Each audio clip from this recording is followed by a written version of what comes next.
আসিফ নজরুল ছিলেন অন্তর্বর্তী সরকারের একাধিক মন্ত্রণালয়ের উপদেষ্টা। সাম্প্রতিক সময়ে তার বিরুদ্ধে জোরালো অভিযোগ উঠেছে, তিনি এক এক সময় সুবিধা অনুযায়ী এক এক কথা বলেন। আসিফ নজরুল যুব ও ক্রীড়া উপদেষ্টা থাকার সময় 2026 টি-20 বিশ্বকাপ বয়কট করে বাংলাদেশ। এই বিষয়টি নিয়ে আসিফ নজরুল একবার বলেন, সরকারি সিদ্ধান্তেই ভারতে বিশ্বকাপ বয়কট করেছে বাংলাদেশ। আবার একই বিষয়ে পরবর্তীতে বলেন, দেশের ক্রিকেট বোর্ড এবং ক্রিকেটারদের সিদ্ধান্তেই বিশ্বকাপ খেলতে যায়নি টাইগাররা। এই যে সিকিউরিটি রিস্কের কথা বিবেচনা করে ভারতে বিশ্বকাপ না খেলা, এটা আমাদের সরকারের সিদ্ধান্ত।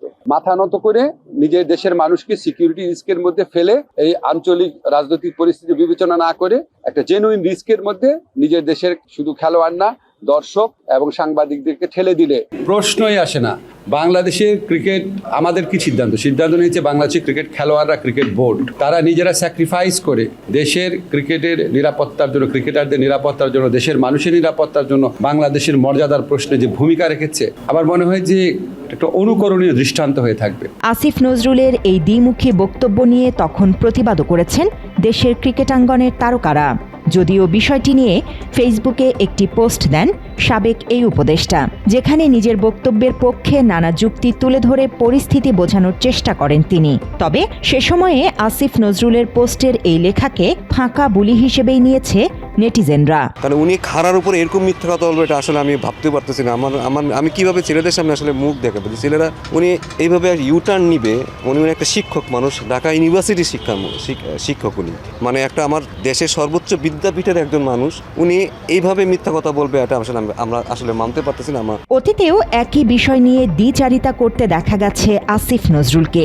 জনপ্রিয় আন্তর্জাতিক খ্যাতি সম্পন্ন বক্তা ও জামায়াতে ইসলামীর তৎকালীন শীর্ষ নেতা আল্লামা দেলোয়ার হোসাইন সাইদিকে নিয়ে সাইদির সমাচার, একজন ধর্ম ব্যবসায়ীর উত্থান শিরোনামে পত্রিকায় একটি প্রতিবেদন লেখেন আসিফ নজরুল। তার এই প্রতিবেদনের কারণেই সাইদির ফাঁসির মঞ্চ প্রস্তুত হতে থাকে। আসিফ নজরুলকে নিয়ে নিজের অনুসন্ধানে এমন দাবি করেন সাংবাদিক ইলিয়াস হোসাইন। এই লেখার মাধ্যমে দেলোয়ার হোসেন সাইদির বিরুদ্ধে যুদ্ধাপরাধের অভিযোগ উঠতে শুরু করে এবং তারই ফলশ্রুতিতে আওয়ামী লীগ সরকার দেলোয়ার হোসেন সাইদিকে আটক করে এবং দীর্ঘ 1 যুগ জেলখানায় বন্দী থাকার পর শাহাদাত বরণ করেন দেশবরেণ্য এই আলেম। এই লেখা নিয়ে 2023 সালে ফেসবুকে একটি পোস্ট দিয়েছিলেন অধ্যাপক আসিফ। ওই পোস্টে তিনি দাবি করেন, বিচিত্রায় 1989 সালে মাওলানা সাইদিকে নিয়ে একটি বিস্তারিত প্রতিবেদন লেখার অ্যাসাইনমেন্ট তাকে দেয়া হয়েছিল। তিনি লেখায় আরও উল্লেখ করেন, বিচিত্রায় তাকে প্রায় সব প্রতিবেদনের আগে ব্রিফ করতেন শাহরিয়ার কবির। সাইদের প্রতিবেদন লেখা নিয়েও শাহরিয়ার কবির ব্রিফ করেছিলেন বলে দাবি করেন আসিফ। তার এই দ্বিচারিতা যে ভালোভাবে নেয়নি ফেসবুক ব্যবহারকারীরা, তা আসিফ নজরুলের পোস্টের মন্তব্য দেখলেই বোঝা যায়। বেশিরভাগ ব্যবহারকারী সমালোচনা করেছেন তার লেখার। জুবায়ের আল হাদি নামের একজন লেখেন, নাটক কম করপীয়। কাজী দিদার নামের আরেকজন মন্তব্য করেন, মানুষ মরে গেলে বেঁচে যায়, বেঁচে থাকলে বদলায়, আপনিও না হয় বদলে গেলেন, তাতে কার কি আসে যায়। এছাড়া ওই পোস্টের মন্তব্যে বেশিরভাগই আক্রমণ করে কথা বলেন আসিফ নজরুলের লেখার।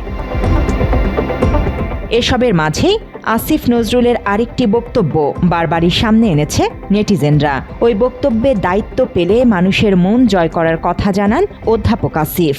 হায় আল্লাহ, আমার খালি মনে হয় আমি যদি কোনোদিন কোনো মন্ত্রণালয় বা কোনো দেশ পরিচালনার দায়িত্ব পেতাম, আমি জানি না আমি চেঞ্জ হবো নাকি ভবিষ্যতে, বা যদি কোনো পেতাম, জীবন দিয়ে কাজ করতাম খালি মানুষের হৃদয় জয় করার জন্য। মানুষের হৃদয় জয় করা মানে আল্লাহর হৃদয় জয় করা। সৃষ্টিকর্তার ইশারায় সেই দায়িত্ব একসময় পেয়েছিলেন আসিফ নজরুল। এতে আল্লাহর মন জয় করতে পেরেছেন কিনা সেটি বলা সম্ভব না। তবে মানুষের মন যে জয় করতে পারেননি তা বিভিন্ন সময়ে মানুষই প্রকাশ করেছে। অন্তর্বর্তী সরকারের উপদেষ্টার দায়িত্বে থাকাকালীন সময়ে সবচেয়ে বেশি বিতর্কিত হয়েছেন আসিফ নজরুল।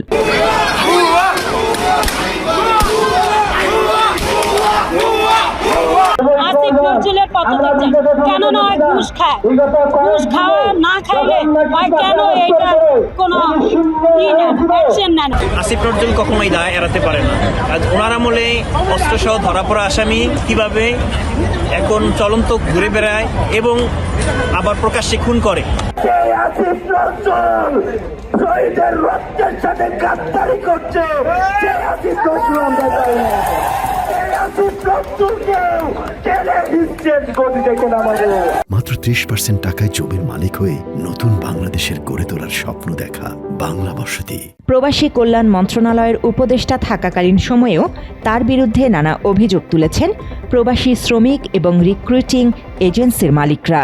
আমরা আশা করেছিলাম এই বর্তমান সরকার সমাজে বৈষম্য সৃষ্টি হওয়ার পরে এই বৈষম্য দূর করার জন্য এই সরকার আমাদের সকলের আন্দোলনের ফলে বাংলাদেশের সকল মানুষের আন্দোলনের পক্ষে সরকার আসে। এই সরকারের কাছে আমাদের অনেক আশা ছিল।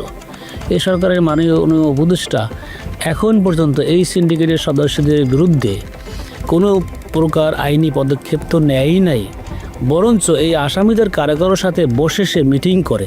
আজকে বলতেছে যে প্রবাসীর জন্য আমরা এটা করতেছি ওইটা করতেছি, কিন্তু আসলে কি ওইটা হইতেছে না, কোনোটাই হইতেছে না। আমরা একটু ফ্যাসিলিটি পাই নাই, প্রবাসী মন্ত্রণালয় বলেন না যাই বলেন, এখন পর্যন্ত আমি কোনো হয়নি, যেখানে যাই ভোগান্তি। একইভাবে দেশে ভারতীয় চাকরিজীবীর সংখ্যা নিয়ে একসময় প্রতিবাদী বক্তব্য দিতে দেখা গেছে সাবেক এই উপদেষ্টাকে। তবে নিজে ক্ষমতায় থাকাকালীন এই বিষয়ে কোনো উদ্যোগ না নেওয়ায় তার সমালোচনা করেছে সাধারণ মানুষ।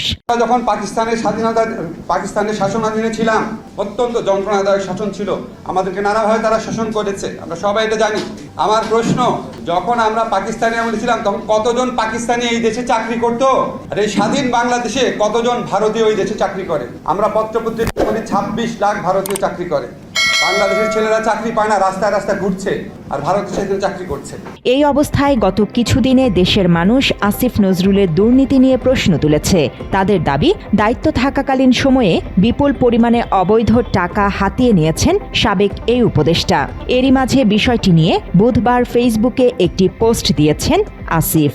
পোস্টে তিনি দাবি করেছেন, দায়িত্ব থাকাকালীন সময়ে 1 টাকার দুর্নীতিও তিনি করেননি, দেশের বাইরেও কোনো টাকা পাচার করেননি। কেউ তার দুর্নীতি প্রমাণ করতে পারবে না বলেও পোস্টে চ্যালেঞ্জ ছুড়ে দেন তিনি। পোস্টের শুরুর দিকে মন্তব্যের ঘর খোলা থাকলেও পরে ব্যবহারকারীদের মন্তব্যের চাপে সেটি বন্ধ করে দেন আসিফ নজরুল। মূলত পূর্বের একই বিষয়ে দ্বিচারিতার কারণেই দুর্নীতি নিয়ে তার পোস্ট বিশ্বাস করেনি নেটিজেনরা। কমেন্ট সেকশন বন্ধের আগে কয়েকটি মন্তব্যই তার প্রমাণ মেলে। সেখানে কেউ কেউ প্রশ্ন তুলেছেন, দেশের ব্যাংকে তার টাকা না থাকলেও সুইস ব্যাংকে টাকা রেখেছেন আসিফ নজরুল। ক্রিপ্টোকারেন্সির মাধ্যমে আসিফ নজরুলের টাকা উত্তোলন নিয়ে করা আরেক ব্যবহারকারীর একটি মন্তব্য ডিলিট করার অভিযোগ উঠেছে। এদিকে অন্তর্বর্তী সরকারের সাবেক উপদেষ্টা আসিফ মাহমুদ সজীব ভুঁইয়ার ব্যাংক অ্যাকাউন্ট তলব করা হয়েছিল। তবে তিনি তার এবং তার পরিবারের মোট 9টি ব্যাংকের টাকার হিসেব প্রকাশ করেছেন ইতোমধ্যেই। আমার কোনো কিছুই লুকানোর নেই, আমি আমার দায়িত্ব সর্বোচ্চ স্বচ্ছতা এবং জবাবদিহিতার সাথে পালন করেছি, এবং আমি দায়িত্ব ছাড়ার পরে 4 মাস হয়েছে। আপনারা অনেক সময় অনেক গুঞ্জন শুনেছেন, অনেক নিউজ দেখেছেন। যেসব সাবেক উপদেষ্টার নামে দুর্নীতির অভিযোগ উঠেছে তাদের বিরুদ্ধে যথাযথ তদন্তের আহ্বান সাধারণ মানুষের। শুধু ফেসবুকে পোস্টেই নয়, রাষ্ট্রের প্রতিষ্ঠান থেকে সঠিক ক্লিয়ারেন্স দাবি সবার। News desk, Bangla addition.